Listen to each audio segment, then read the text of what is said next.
Here's the challenging part. You gotta somehow get the spring in here without hurting yourself. There it goes. I'm blaming that on you. I told you yesterday. Look at that. All right, welcome back. New shop going up. I'm here, you're here. Otherwise, there'd be no reason for me to be here. But welcome back to the channel. Today we're going to be talking about this beautiful chassis we assembled a few days ago. Maybe it's been a week ago. You can see it's covered in plastic because it just will not stop raining in Georgia, which is why I have beautiful grass in August. This is normally brown and dead by now. And the wind is just doing a number on my cheap little paint shop car cover. But it is keeping the majority of the water off of our gym there. Never mind the water. You want water in the floor of your paint shop, right? We've got a little bit of a low spot in the concrete here, and of course no doors. And it torrentially rained sideways again last night, so we have Lake Palmer here. We like to cool off and play in it during the day, but in the meantime, let me get across the lake here. In the meantime, check out this video. Hope you enjoy it. We basically stripped the chassis down, completely rebuilt the chassis with all new components, and gave you a few tips along the way.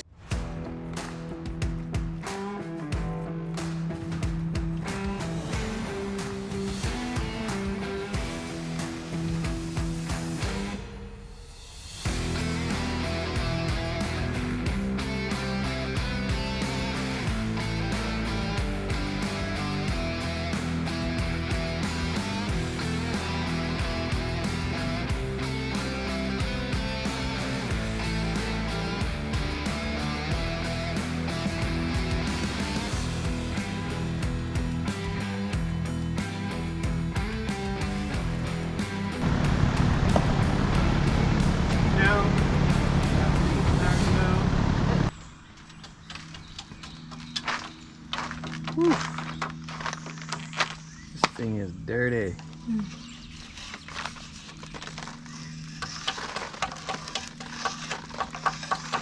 This ain't even the dirty part. Look, inside the frame rail here, it's probably 2 inches? 2 inches deep. Ugh.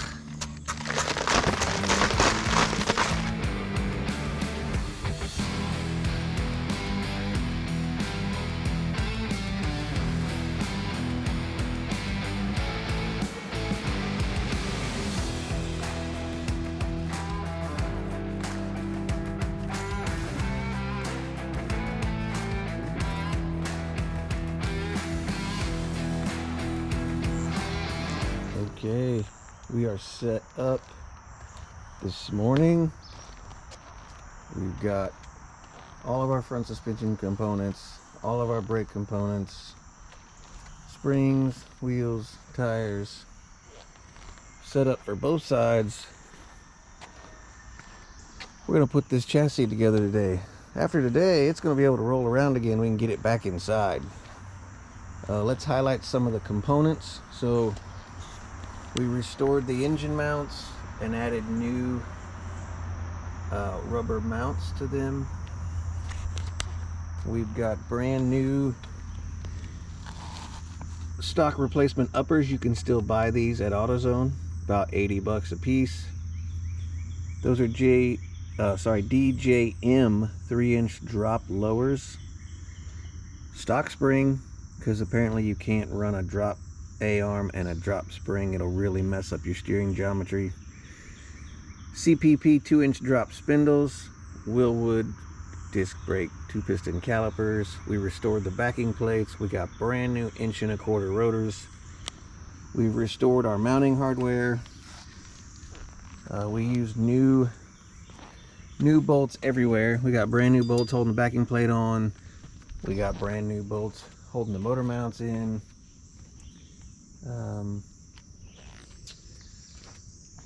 Can't think of anything else. We gotta call Willwood and make sure we get the right hose kit for these. These are a D52 direct replacement. You can see not only are they half the weight of the single piston, but you get 2 pistons in there, and they're gonna look super cool behind the torque thrusts. If you recall back to the video of the rear suspension, we did the DJM axle flip kit and C-notch. Came out really nice. Really nice hardware. C-notch kit came out. These things are laser cut, super thick. You could weld those in if you were worried about it. I'm not really worried about it. The only issue we had is right here. I can't get the shock in without trimming this plate. You can see I can't get the bolt in here, so we're gonna have to trim this plate out to be able to put the shock in. And we are running Nitro Drop 2 Beltec shocks. We have those on our Blazer and absolutely love them. That thing rides, I mean, as long as the road doesn't get choppy, this thing rides really good. And look how deep in the notch it is. Like the Blazer's deep and it runs great. So we're hoping 5-inch drop up front, 5.5 to 6 in the back with these. And if we have to go deeper in the back, we do have a bracket here we can replace. I think they're on the shelf inside here. Never mind the mess, there's parts everywhere. Yeah, we have a drop leaf spring mount to get another inch, and then that'll force us to use a drop shock mount. So we have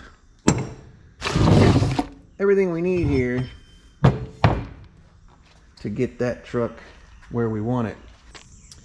Let's get started before that sun gets on us and bakes us. All right, so putting your lower control arm in, the most important thing is to make sure this little pin right here, a hole on the shaft, is lined up to go into that pin right there. So that pin into that hole, that locates these fore and aft.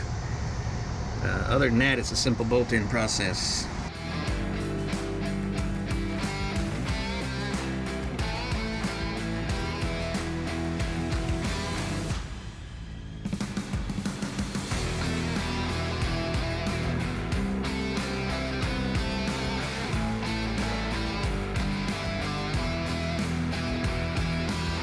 Here we've just kept the stacks the way they were from the truck before as a good starting point. Putting our new control arm in. Alright, so when we took this apart, we labeled all the spacers, right front, right rear, just to get you closer before you go into the alignment shop. The truck seemed to drive okay, even though it had been sitting for 8 years. This is probably closer than no spacers. You've got this concave washer that actually fits the contour of the control arm, and also kind of holds all your little things here in place, like so. Here's the challenging part. You gotta somehow get the spring in here without hurting yourself, because they gave you a tiny little lip up inside there. And then you've got a locking tang right here. Go ahead and start pushing the thing up. Oh, you want me to help? That would be great. I gotta do everything. Oh, Watch yeah. your face. Dink!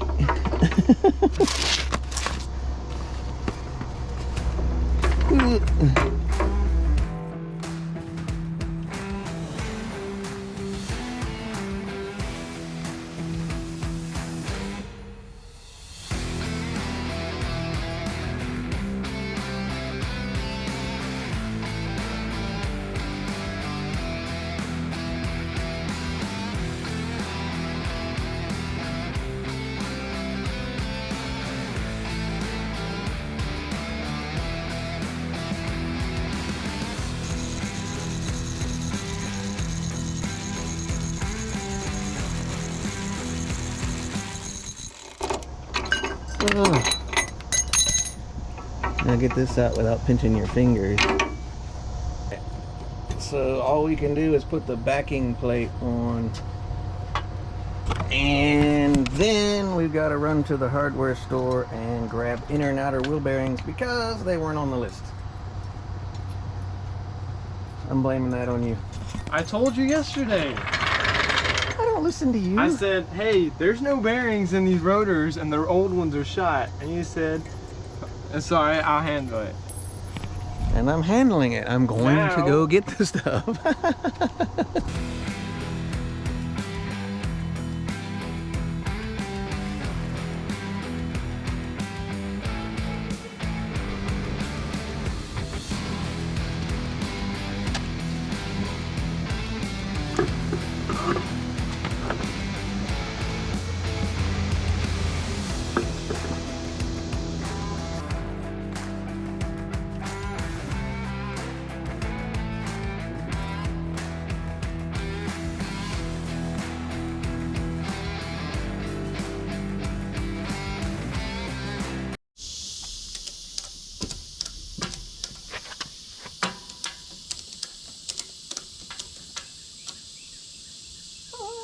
All right, you want to go up with the motor?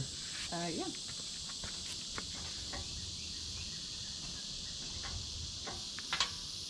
Just don't want a transmission mess. I'm so sick of automatic transmission fluid. I just hate them. Yeah. Every single one we deal with makes a huge mess. Manual transmissions never make a mess. There's one laying over there for 4 months. It hasn't leaked a drop. Every automatic leaves a puddle.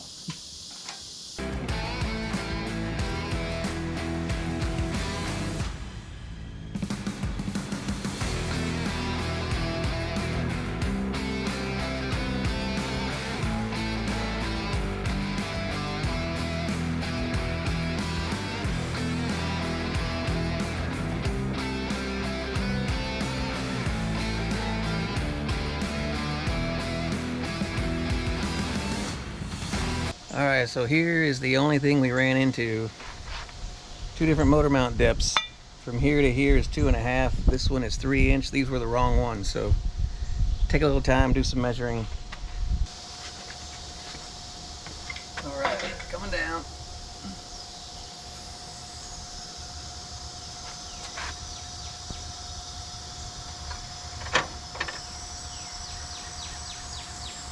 Hold on. It's falling. Okay. And here it goes. So this side's not lined up. It's close. It'll work. You gotta loosen everything up. And Really oh, it hasn't fell yet. Yeah, I was like, you want me to shake it? Well, see, I can only see this side when I was. Yeah, that's all it is. Not.